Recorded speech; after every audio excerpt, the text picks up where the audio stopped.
முருகா.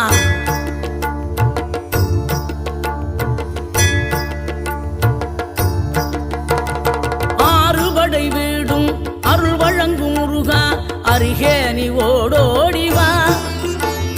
மூவிரண்டு முகம் சொலிக்க ஆறிரண்டு கரங்களுடன் ஆதரவு தர ஓடிவா.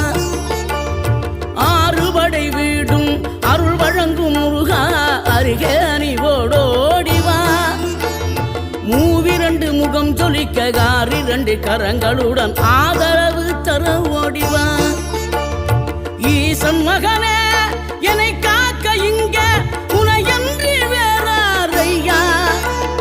நெஞ்சார நான் நினைக்க பஞ்சாமிர்தம் கொடுக்கும் ஒரு தெய்வம் நீதானையா, ஒரு தெய்வம்